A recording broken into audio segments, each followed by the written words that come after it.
Mr. Barnum, please. Mr. Barnum, please.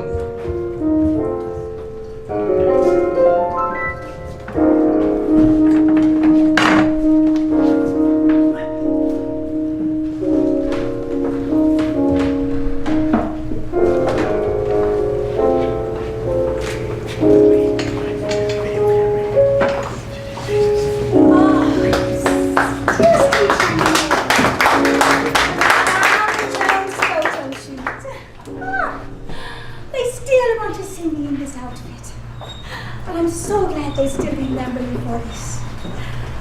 And here I am on another new beginning in my life. Yes, my life has had many ups and downs and new beginnings. Let's see. I have to decide on these dresses. Those, I think I'm going to take most of those, and all of the script music and sheets music and scripts I've got scattered everywhere. Let me start at the beginning. My life, my mother's womb.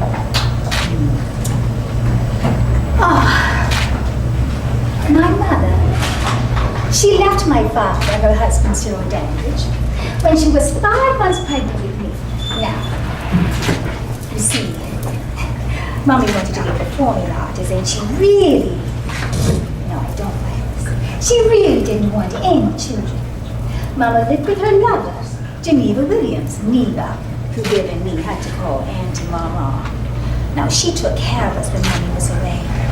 But you know, Viv and me, we spent many nights just holding each other, crying ourselves to sleep when Mommy was gone. I don't know much about my father, except that I had his, well, I was told, I had his gentle mannerisms, strong forehead, and large, deep-set eyes.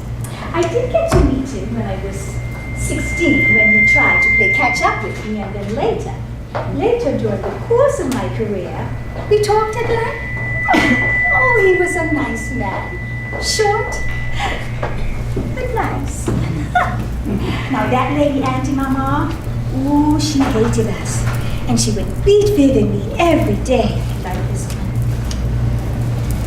She even sexually abused me. But yet I still kept smiling and performing and helping everyone. Dorothy, I need you to take this water and put it on stage left, and I need this towel here and this makeup there, this and that, dotty this, dotty that. All the while kept smiling and performing. But the stage, on stage I had confidence and power. My spirit just came alive. Oh! And I felt so free. And I loved it. I loved to sing, act, and dance, and was great at it. Singing and dancing, something I love, sprinkles from heaven, mixed in my blood.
she came into the kitchen where I would sit and wait for her every day. So anxious and happy just to take my pointer and thumb and squeeze them all around and follow her all around the house until she would tell me to stop or just shrug me away. Well, this afternoon, Mommy came home and she said she was tired and she couldn't do her night performing job. You see, Mommy worked for a big old white building downtown for the Social Security people. And at night, she had a job performing. And I said, Mommy, I could do it. Oh, she was shocked. I had all of her dance moves and vocal inflections and facial expressions. Seeing a money-making opportunity. Auntie Mama and Auntie Mama, they added vividly to the act. Forming with the kids. Oh, we worked all over the South performing in many churches. Now that's where those men began to notice my beauty and sexuality. Oh, they would stare and bark at me as if they wanted to strip me. I hated it. I wasn't even a teenager yet. Oh, but the stage was my safety, and I felt so secure on stage. I was safe there, and I was free from the turmoil of Auntie Mama that hung over me and permeated my thoughts and spirits, making me feel like a lost little bird who just didn't know where to land, always seeking approval from others. My husbands, yes, I've had 2 so far, my sister Vivian, my mother, and always seemed to find self-worth unattainable when not performing. But when performing, I stopped feeling like a lost little fawn, all alone in the woods, just wide-eyed and wondering. Maybe I was looking for the love I never had with my mother and father, And then during my life, it just seemed that just when everything was going great and my soul was happy, something would go wrong.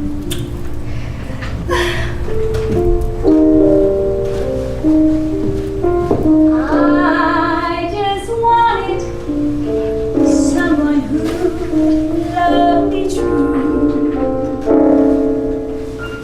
If you do, then I'd be so good to you. All I ask is for your hand, for you to be my man. My love, it has no end. When you smile, I get a giggly inside. When you laugh, oh, I just smile until I cry. If you come to me, my love, I swear by stars above, I'll never break your heart or make you. I'll never break your heart. Let's finish what we started. I'll never break your heart. Don't make me cry. Me cry.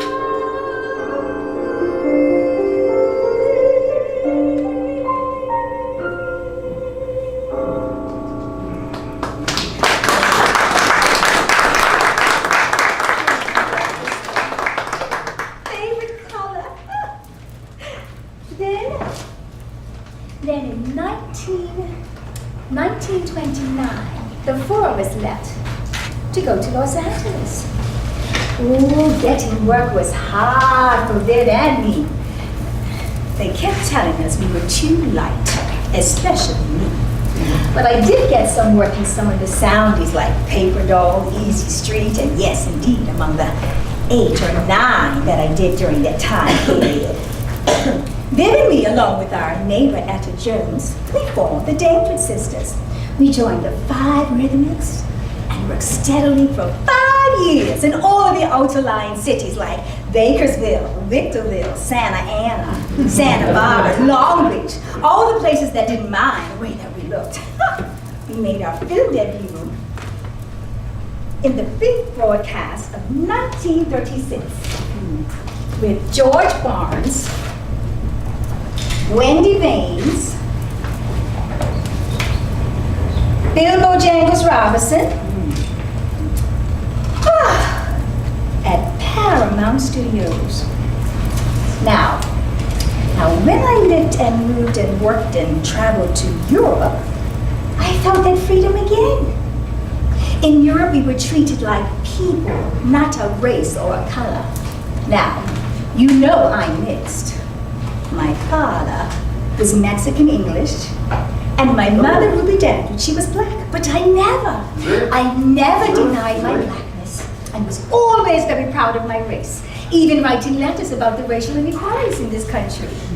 And I love this. I even got to introduce Martin Luther King Jr. at one of his public speaking rallies in 1963 at what he himself said was the largest and most enthusiastic rally he'd seen. Right here in Los Angeles, Wrigley Field, over 50,000 people. Oh, but I so enjoyed being in Europe. You know, I really felt valued there. I felt like a real person. Now, when I traveled to New York, I met Harold Nichols. He was rehearsing. And when I walked in, I stopped him dead in his tracks. He was really a great dancer. And the attraction between us was immediate. He really locked his eyes on me. Just so you know, both Bayard and Harold were interested in me. But Harold won. He got the prize. We performed at the Cotton Club with Cab Calloway, Sister Rosetta Tharpe, Jigsaw Jackson, Sunshine Sandy, Bill Bojangles Robinson, and the Nicholas Brothers. Now, Harold began to court me. He'd take me out for long drives and out to dinner. Now, I was only in my teens, so Auntie Mama, she kept that evil, watchful eye, just stretching for as long as she could. Then I broke from the Dandridge Sisters, doing the movie Four Shall Die, and a production of Meet the People. The Dandridge Sisters, we were over. I did a musical presentation with Bing Crosby, Frankie Darrow, Martin Roland, and the Floyd Ray Orchestra. We did a Christmas benefit for needy children and gave them gifts. Oh, I just loved being around those beautiful, beautiful children. You know, I always wanted more children. You never know. Maybe next year. I'm only in my early 40s. I had a role in The Lady from Louisiana with John Wayne. And I performed at the Orpheus Theater with the Floyd Ray Orchestra and the Rayettes. Then in 1941, I was in 20th Century Fox's Sun Valley Serenade with the Nicholas Brothers.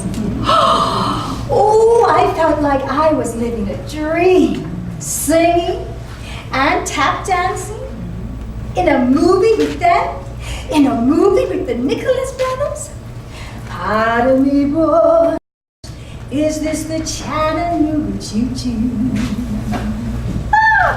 I had roles in 5 films in 1941. For Show Die, The Lady from Louisiana, Sun Valley Serenade, Sundown, and Bahama Passage. And a lineup of shows I was doing. Oh! Harold continued to court me. We'd end up in... Oh, Harold. Oh, yes, just one little one right there. Just there, sweetheart. Oh, yes. We end up in hot little kisses. And we decided to get married before it got out of hand. Auntie Mama and Mama, ooh, they were thrilled. Married now. Auntie Mama, she couldn't look at me with those eyes. I was free! Ah, yes!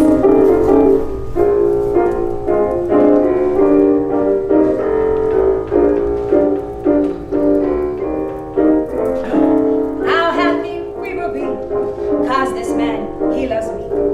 And I love him, he makes me spit and laugh out loud. How happy we will be, I hope that he can see that love is all, love is pure, love can open any door. This is my dream place to be. When he looks in my eyes, all I do is smile, and he holds me tight. And ooh, that's good for a while. How happy we will be.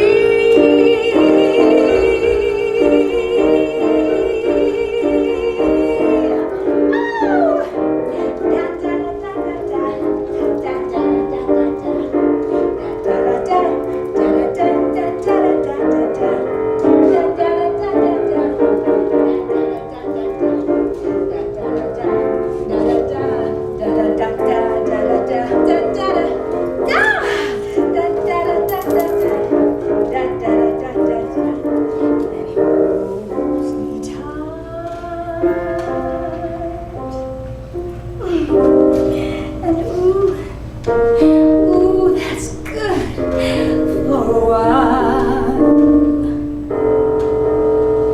How happy we will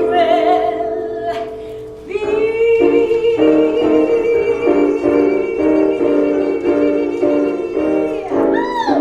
Harold, I love you.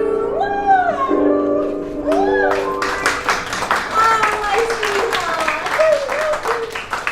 Oh. But on my wedding night, you know, I had so much trouble. You see, it was my first time with a man, and I was very, very young. Harold was trying to make love to his new bride, and I just couldn't.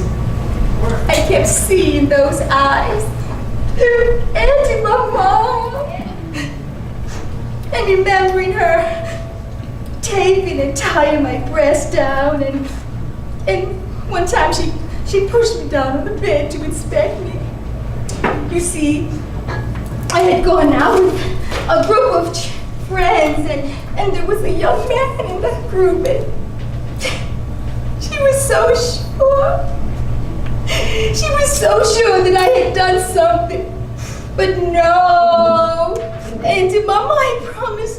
No, Auntie. No, Auntie. No, please don't, Auntie Mama. Mommy!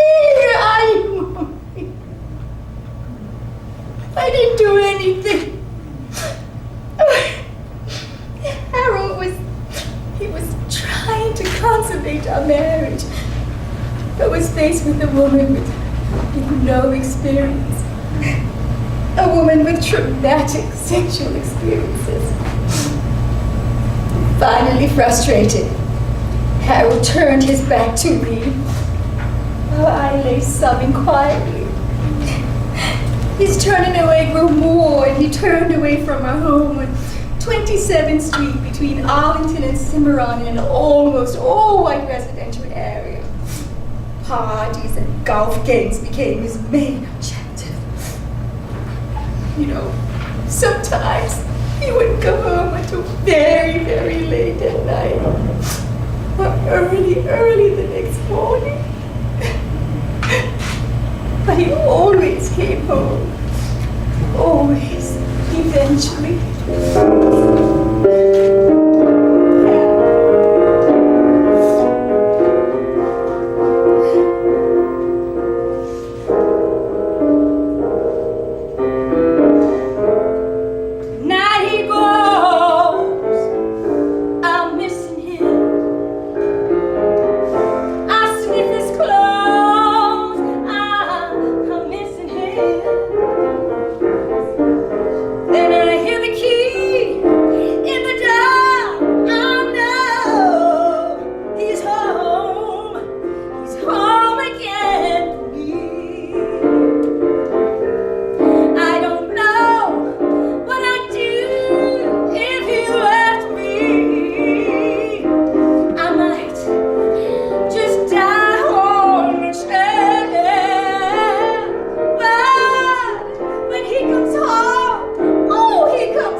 Very close with my sister-in-law, Jerry, after a car accident put me in the hospital with a back injury. Oh, she was smart as a whip. And unlike me, she knew to tell people where they could go if they were causing trouble for her. She was also very intelligent, especially about black issues. So with me not finishing my schooling at Jefferson High, and my fantastic memory, boy, I soaked up information from her like a little sponge. And I also felt so much better after I talked to her about Harold and I's problems.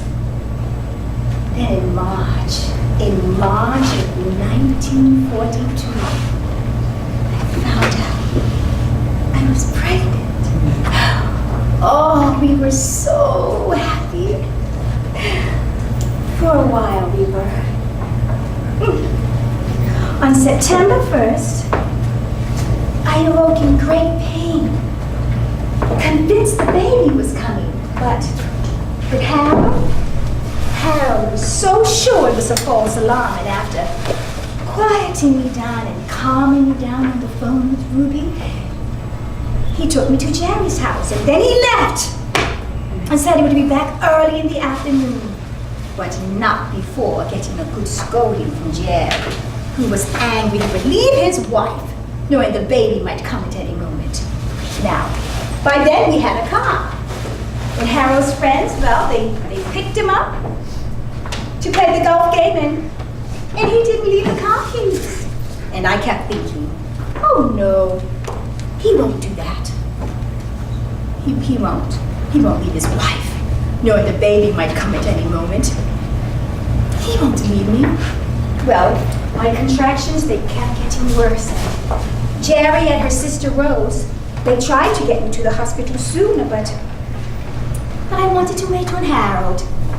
This was our firstborn, and I wanted my husband to be there for the birth of our baby. And Jerry, well, she empathized with me, and so we waited. But when my waterbed broke, everything was coming apart, and I was sweating profusely. Harold, come. I can feel the baby coming. Harold, please. You've got to get back soon, honey, sweetheart, darling, please. Well, we left to go to the hospital. It took Jerry a little less than an hour to find a car. And when we got there, oh, it was another wait. Delivery of my daughter was horrible. They had to use those forceps to help her to come, and you know, those scars. They served as a constant reminder to me. But finally, Carolyn was born in 1942 at 2:42 a.m. Harold got there a little less than an hour after she was born. Oh, but it was such a joy to finally hold my daughter in my arms. Oh, and when we left that hospital, oh yes, hello. Yes, those blue skies were glistening for us. Many friends, neighbors, and family members came by to see my beautiful, beautiful daughter. She was perfect, just gorgeous. But then in 1945, I really began to worry about Lynn's behavior. She would scream and cry for no reason. No matter what I did, I tried different lighting, I tried different linens, nothing worked. And the Nicholas brothers were away on tour. I took Lynn to see many, many doctors. And these visits usually ended up with me sitting in the chair, crying my eyes out, and Lynn, she would sit or stand with her blank stare, and then she would start making those little noises she would make. And finally, the doctors told me that something happened during the delivery of my Lynn, and she would never reach beyond the mentality of a 3-year-old child. Crying, screaming all day long. And you know, my daughter, she never even spoke, not one word. Can you imagine that? To never hear your child speak or say the word mama or dada. Well, Harold, he couldn't deal with the situation, and he just threw himself into his work and other women. My sadness was really getting to me, and I flew to Europe to be with Harold. I remember Jerry and we walked into the restaurant that Harold was having lunch in, and we walked in, and you know, he didn't even acknowledge us. We were nobody to him. If I could, I would have stomped my feet through that floor, and yes, I did. I took some pills. But Jerry found me, and she rushed me to the hospital to get my stomach pumped. Oh, Jerry, I don't know where I'd be or what I'd be without you, sweetheart. Finally, I realized my marriage to Harold, it had crumbled to nothing, and I had to leave Harold. But you know, I had to keep telling myself this over and over. Dottie, you've got to get out. Get out! Get out! Get out! Get out! I had to tell myself over and over because I loved Harold. When you love a man, he can't do no wrong. Oh no, he can't. And your sun rises and sets in his eyes. And you wake up thinking you're his only queen. Oh, you see, just love a man. Oh, Harold. The divorce wasn't final until years later, after I exhausted all chances of a reconciliation with Harold. It's finally 1981.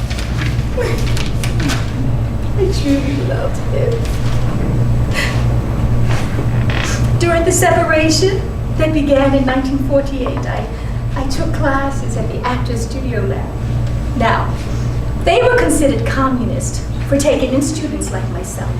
Anyone who was involved in any civil rights activities, even I was. I was at an event and there were some civil rights leaders present and I got up and sang. They asked me to sing a song, so I got up and I sang. But a sophisticated and stern letter to Zalznick and 20th Century Fox squashed those rumors that had spread throughout the industry. At the Actors Lab, I met and became close friends with Marilyn Monroe. Oh! We did tons of fun things together. We were just like sisters. And Marilyn spent many nights sleeping on the white rug beside the fireplace at my Hilldale home. After telling me all about her love, life, everything. Anything there was to know about Marilyn Monroe, I knew it, and Peter Lawford knew it. We were like 3 peas in a pod. Now, Marilyn, she was a little lightheaded, but smart and had great power in the industry.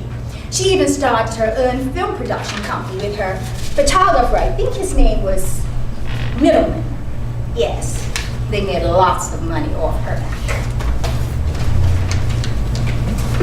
I continued my relationship with Phil, and I began my sex symbol image in the nightclub scene. My career took an upturn when I met Earl Mills at one of Phil Moore's Sunday musicals at his home. You see, Phil would have these wonderful musicals there. We had a stretch baby grand piano, and people would come and dance and do skits and sing, and oh, it was so much fun. Champagne was flowing, hors d'oeuvres were flowing. You know what? When I get back on my feet and I'm able to buy my home again, I'm gonna have events like that in my place. Such happy times for everyone. Well, Earl Mills heard me sing and decided to manage my career. I had just finished Harlem Globetrotters and Tarzan's Perils, and then later, 1953, Bright Road, one of my favorite films to do. Oh, I just loved being around those beautiful, beautiful children. You know, they were around the same age that Lynn was. And Harry Belafonte. He wasn't too hard on the eyes either. But you know, even with all of that, there still were no parts for actors like me who didn't want to play the slave roles or the slapstick comedy they were throwing at us. Well, Earl heard me sing, and I signed a contract with her, and I began to work even more. Let's see. These dresses, I've got to still sort to maybe this one, I don't know. But these dresses over here, but this dress here,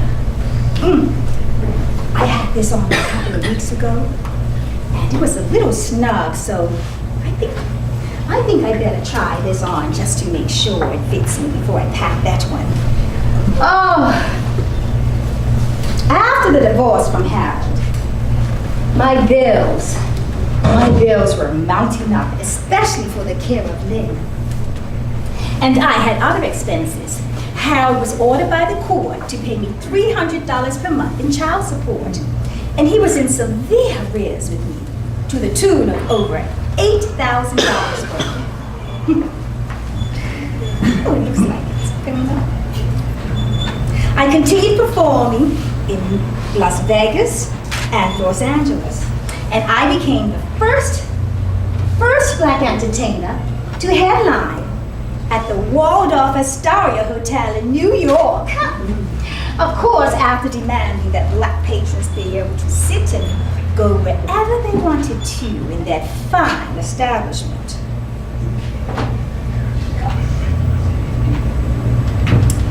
Then I heard about Otto Preminger, the director Otto Preminger. He was producing and directing the film Carmen Jones with an all-black cast, the first of its kind to be done in brilliant Technicolor. Ooh, getting this leading role, oh boy, it was a pivotal point in my career. By now, 1954, the industry still had not created dramatic roles for black actresses. And you know what? I was going to change that. The time was now. For my next appointment with Otto, I sashayed into his office. Looks like this dress is fitting. I sashayed into his office with a sexy outfit and a short, sassy wig. Otto's jaw just dropped. I got the part!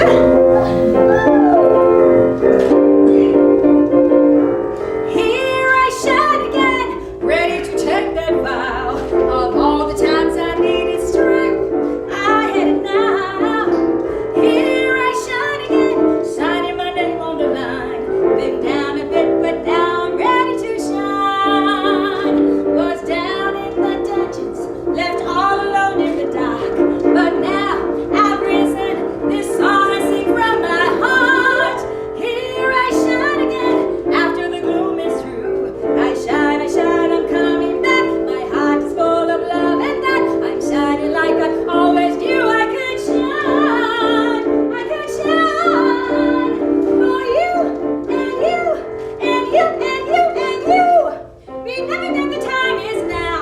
Yes!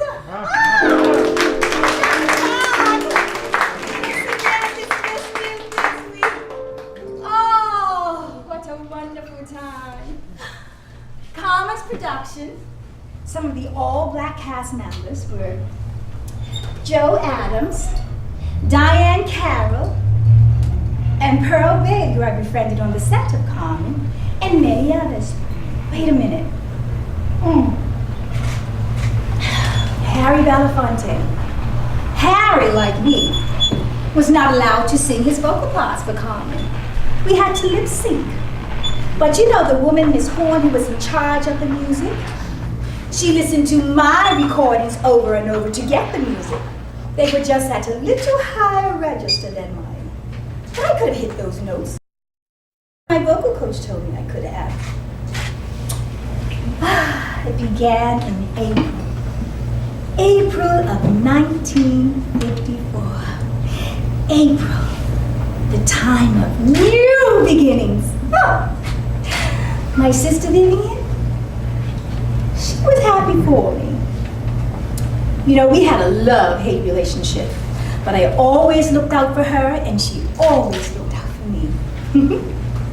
Then, also in '54, Peter Lawford was marrying Patricia King. So that meant our secret love affair was over. You know, we truly loved each other, but his family and this racist society prevented us from marrying and progressing in our careers. Then I began to hear about all of the rumors spreading through our community about me, a black woman, portraying a sultry, seductive role like Carmen. And then jealousy from friends and others. I just got so stressed and tense that I stayed in my apartment. But one visit from Otto and encouraging words from Earl Mills convinced me to continue with the role. And Otto and I's professional friendship, well, It turned into love and a long relationship. Oh, he gave me everything I needed. Clothes, money, and love. He had two taboos though. He was white and married. And even with the negative vibes I kept getting from my sister Vivian, I still always thought we would get married. He bought me a home on Avenue Drive, a place that I loved and entertained with many distinguished guests. And through all of this, we had to keep our love a secret. Well, we tried to anyway. Blow out the candles, so no one will know who's been kissing me. Darling dear, oh, such a happy time for me. All the magazines had me on their front covers. Paris Match, Photo Play, and I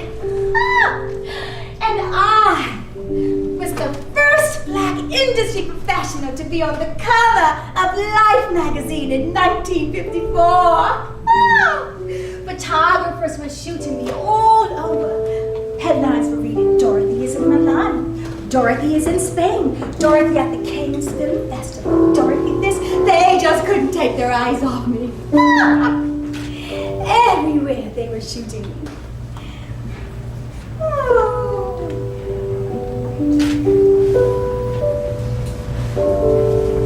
Each time I walk their way, their eyes begin to say, there goes the girl who shows the world just how to get her way.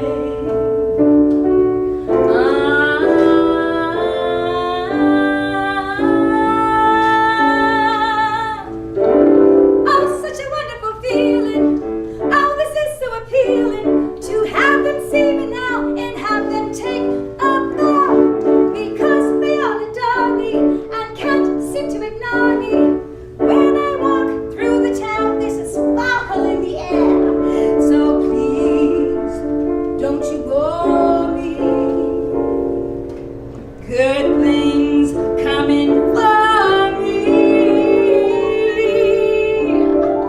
Whenever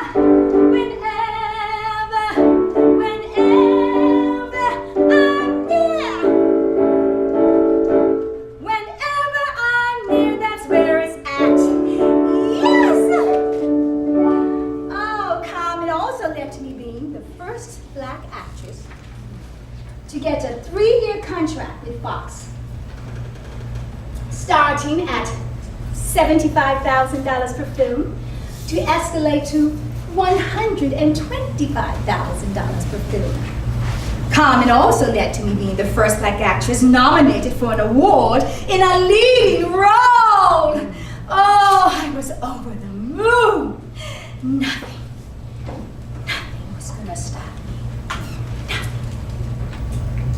Then I turned down the role offered to me by Fox in The King and I, at Hutto's request. And I really didn't want to play the part of a slave.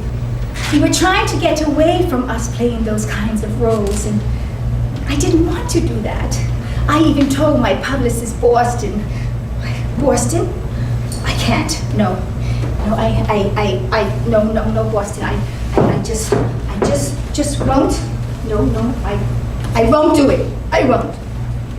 Well, no films came my way until I Am in the Sun in 1957. And oh, what a controversial film it was. I became the first black actress in America to star in a film with a white romantic leading person. But because of the racism in this country, we weren't allowed to kiss. Only light. Oh, such a stressful time for me. So stressful. Many projects ended in dead-end deals. Projects like Sloan, Blue Orpheus, remake of Barbara de Seville, all a part of Otto's promised work for me. Otto and I parted. but not before me getting pregnant and having an abortion. You know, I didn't want to keep his child. He wasn't marrying me. He wasn't gonna marry me. And you know how much I love children.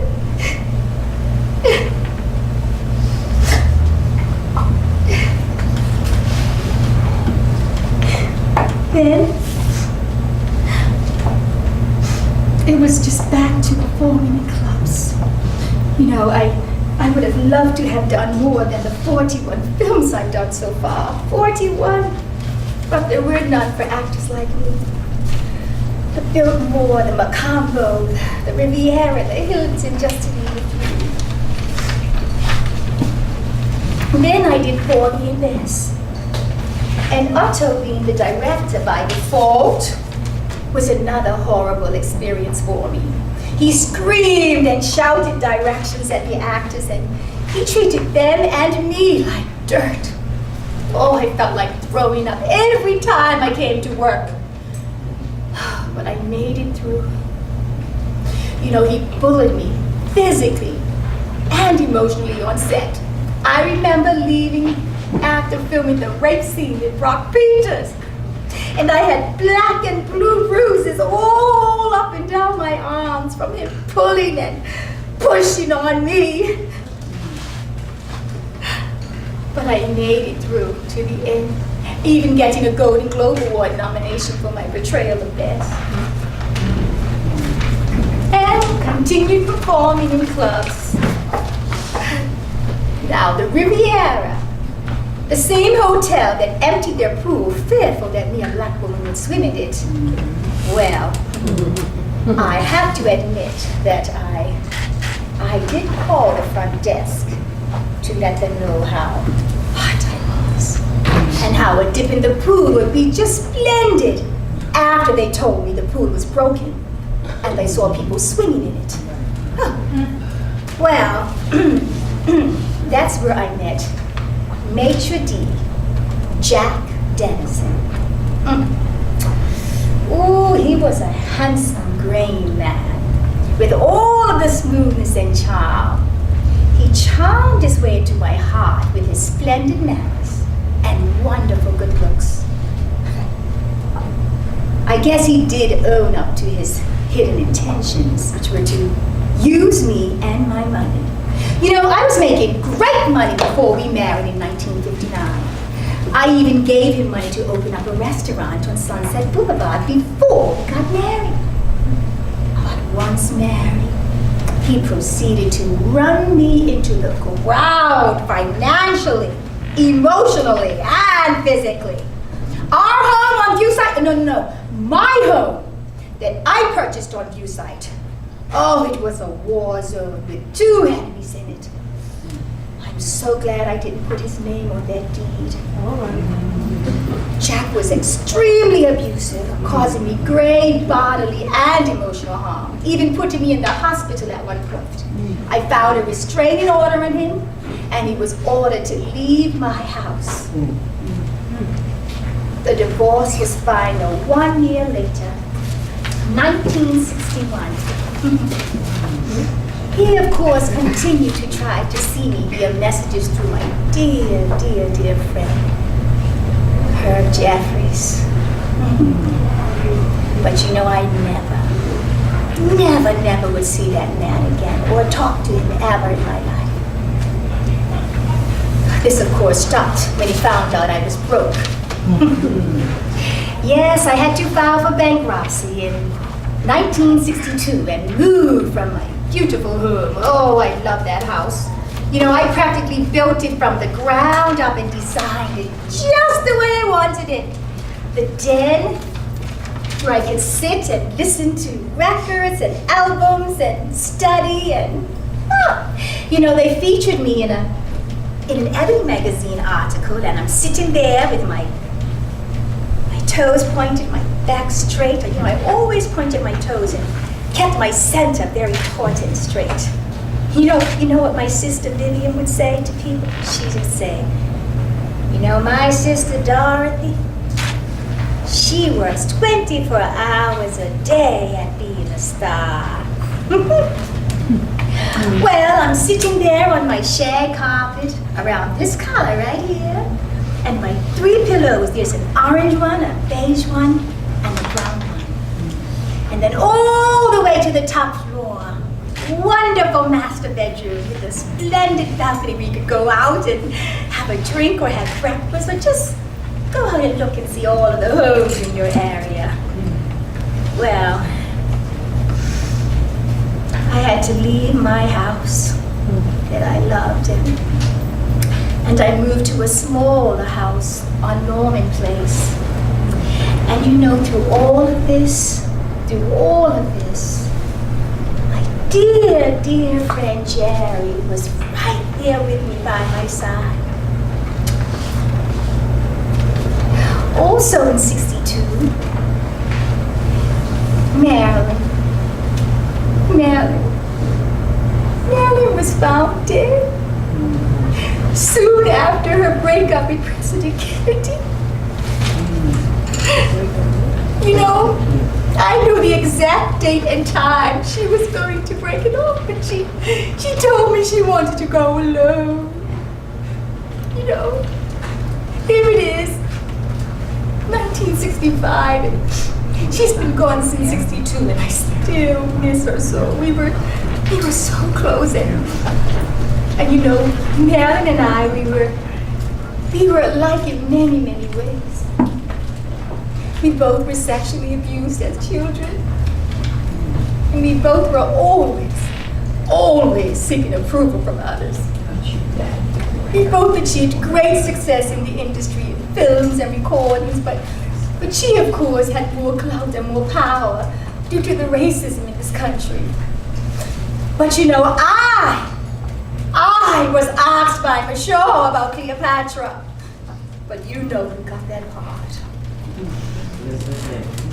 But before Elizabeth Taylor got that high-paying role, I was the first female industry professional, black or white, to make $300,000 per year in 1959. Oh no, I did not let my breakup with Otto stop. I kept on working. Also, in '62, Helen Calhoun, who had been taking care of my daughter Lynn, she sent her back to me on the train. My baby was coming home. Jerry and we went to the train station at 2 a.m. to pick Lynn up. Oh, I was so excited and happy. But I couldn't handle Lynn. She pounded on the piano. Pound. And she had this great strength, power, and determination. It nearly drove me crazy. Finally, Jerry and her legal friends, they helped me to take care of Lynn, and I remember in the courtroom I went out to get some water and my legs, they just collapsed beneath me. And I was so ashamed when they sent my daughter, my only daughter, to the Camarillo Institution of California. And that place, with its immaculately manicured lawns and bright yellow and red and orange flowers. Trust me, it was a dungeon inside. I would throw up every time I went there. And I tried, Lynn, Mommy's here. Mommy's here, Lynn. Mommy, I'm right here. See me? I'm here, Lynn. Oh, Lynn, don't leave me. Mommy's here, Lynn. You know my daughter. She didn't even know I was there. And I tried with everything in me. But I failed again. I failed with my marriage. And now I failed with my Lynn.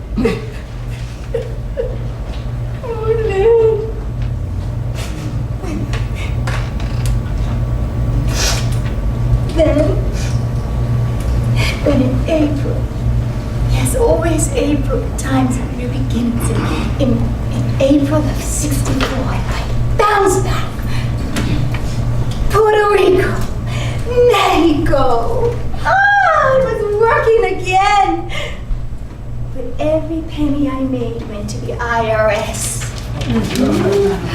Finally, my lawyers fought for my case for the IRS and won. They convinced them that I was ill and broke. So they put me in the dead file. Then an oil well drilling scam left me nearly penniless, and I had more debts that I couldn't pay. Oh, I was hurting and just all alone. But you know something right here just kept me going. But with no money, I did my autobiography, my first one, Everything and Nothing. Then I had to move to a smaller apartment on Fountain Avenue in West Hollywood. Now, Marilyn and I had spent many sunny afternoons sitting on the outside steps talking about our lives and goals and all of the little babies we would have, especially me. You see, Marilyn lived here before. My manager, Earl, he got me a gig at the Flamingo, where Nancy Wilson was starring in the main role. And I had the lounge with the 7-piece band. Oh no orchestra for me, the first black actress nominated for an award in a leading role. I was so embarrassed and so ashamed. I drank to get through the sets. But I made it through with much help from music director and friend Nick Burrito. Now, there were some times I would miss my cue, so he would tell the band to keep on playing, and then he would come and get me. And usually he would find me sitting in a chair, just out of it, you know, just on. Or maybe I had just thrown up. You know, I was doing a lot of that during this time period. Well, he would get me back together and have me out there doing a wonderful set for those wonderful audience members. And the owner of the Flamingo, he helped as well because he had taken a liking to me, quite a liking to me. I returned to Los Angeles, and then I did a stage production of Showboat. I played the part of Julie with pretty good reviews. But with no work and no money, I became depressed, and that trophanil mixed with the alcohol, it gave me a puffy face and body. I really did look terrible. And people began to worry about me, especially my manager, Earl Mills. Now, he even had his own key. And he would come to my apartment whenever he felt like the need to check on me. He would especially come by when Ruby asked him to, because you see, people would see me swaggering on the sidewalk or begging the band to get up and sing a song or two. But you know, when I got up there on that stage, I could feel the liquid sunshine just cruising through my veins and making my eyes sparkle and heart glitter and glow again. And you know, I still had that little mood that everybody liked me. They still enjoyed it, yes. Bayard and Harold came by. Otto came by as well. Now Otto wouldn't even touch me. He acted like I had the plague or something. He just stared. Now, I knew he would have given me money, but I didn't want nothing from him. I hoped he would see me and feel guilty. Him and that Jack Jamison just forcing me to go into his nightclub every night, and every time I stepped on that stage, you know, my value in film just dropped. And you, Otto, Otto. They kept waiting and waiting for me to take the part. Sounded cold and cold, and you kept telling me not to take it. I should never have listened to you. I was such a fool. Oh, Otto. What a fool I was. Oh, what a fool I was to listen to your words. What a lame excuse of a mind I had. When you talked, my whole body went to mush.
Then I bounced back.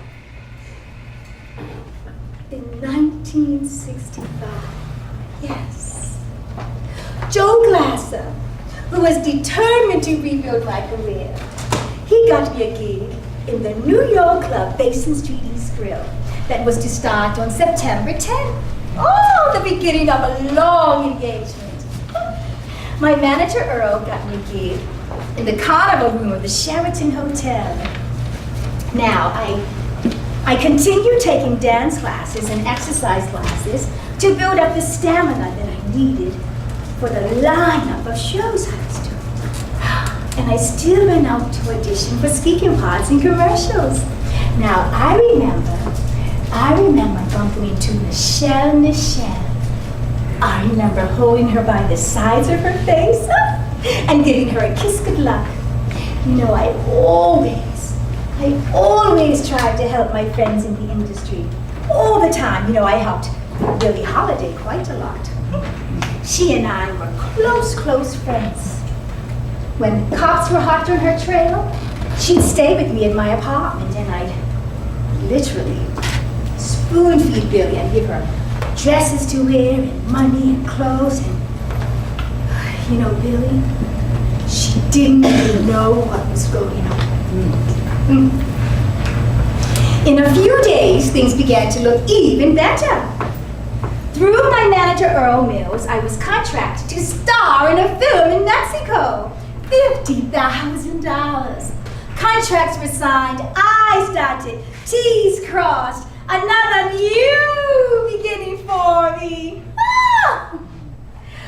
While working out at the gym, I stumbled going down the stairs. I didn't think anything of it. I kept going, you know? I just kept going and going. But on the trip to Mexico, the pain persisted. So I saw a doctor there. They x-rayed it, and they found a tiny bone fracture right there in my right foot. They advised me to get a cast on it as soon as I returned to the U.S. Once in the U.S., this was confirmed with the bone specialist, and I was set to get the cast on it the next day, tomorrow. The doctor said I'd be dancing on my foot within 24 hours of getting the cast. And guess what? While meeting with producers and directors about the one film, they upped the ante from 1 to 2 films at $50,000 each. Oh, I better hurry up and get ready. I've got an early day tomorrow, and Errol is picking me up very, very early in the morning. Oh, lots to do. Those are staying. Those dresses I've got to pack. I can finish packing them tomorrow. Anything in my hot bags? Nothing in the hat box? Yes. Oh.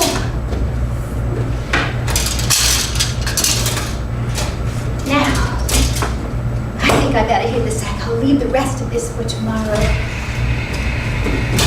Time to get my back.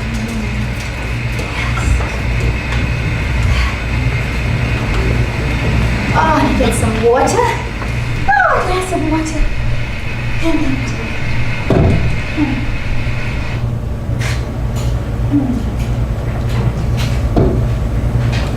Let me hit the sack. Oh.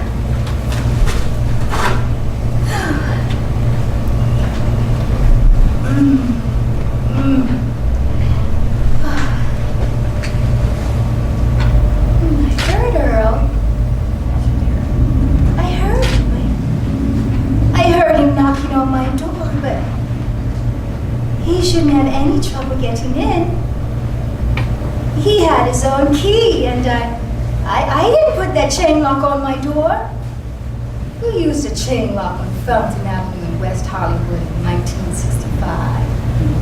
I didn't. Then I heard Earl come back, and this time he busted my door open with a tire iron and was running through my apartment calling, "Dorothy?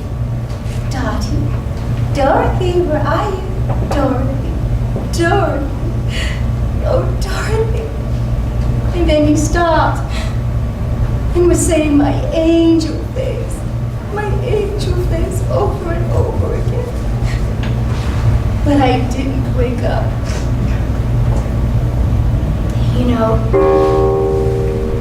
I visited Jerry in a dream, and she asked me, she said, "Dorothy, are you sure you're okay, Dottie?" And I said, "Oh, yes, Jerry, absolutely.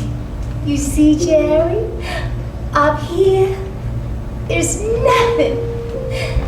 nothing for me to cry about."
society and in the industry that a lot of people do not know about. So I really am doing this as an endeavor to create more of an awareness of who Dorothy was, especially as far as her achievements in society and the industry. And hopefully, next year I'll find out if we're gonna have a stamp with Dorothy's picture on it. It takes 3 years, and I applied for that, sent the paperwork in, and should come to fruition in 2019 if they accept it. So let's pray and cross our fingers on that.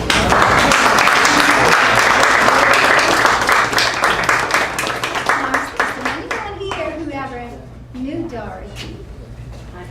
Oh, you have a little story to tell? My mother worked for her when she passed away. Okay. Yeah. So how old were you when you look too young to be her age? Oh, thank you. I was pretty young. Okay. Does anybody else have any? Oh, I do. Yes. Hi. Hello.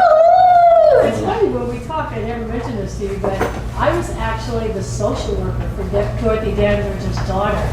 She went to Regional Center, and she was placed in a Regional Center home, and I was a Regional Center worker from South Central Los Angeles Regional Center on Adams. Okay. And I remember going into the house, and the lady said, "Do you know who that is?" And she was at the piano, and she was actually playing the piano. Yes, Dorothy. She played really good. Dorothy did play the piano. Yeah. I've read that. And I said, "No, I don't know." She said, "That's Dorothy Dandridge and Nicholas Brothers' daughter." Yes. And she says, she told me that her grandmother at some point was raising her. And that's why she had the most, her manners were explicable. It was like, she said she would put a napkin on her lap and she would, Mrs. Nicholas, of course. Yeah. Yes, I read that. Yeah. And then she said it got a bit too much for her. too much. And then Yes. she put her in the Yes, yes. So do you know where she is now? No, I don't. I don't even know if she's still living. I mean, Yeah, I believe she is.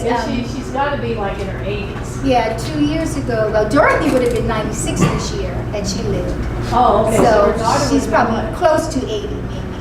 Yeah. Dorothy had when she was around 21. But So I remember Harold. Her name is Harold. Carolyn, yes. Mm-hmm. Yes. Yep, after Harold, the man of Dorothy's love. I mean, she truly loved Harold. She really wanted it to last forever, but it was not to be. You were wonderful. Yeah. Oh, thank you.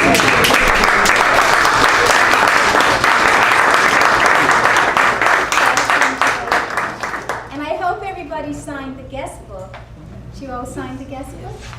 Yes, and I hope you indulged in libations back there and enjoyed the platters, the fruit, and I hope you got a picture on the red carpet. And hope they make a donation. Yes, and don't forget to make a donation for Barbara Morrison's Performing Arts Center. Yes. How long does the play run? Well, this is performance number 32. This is the third year started in March of this year.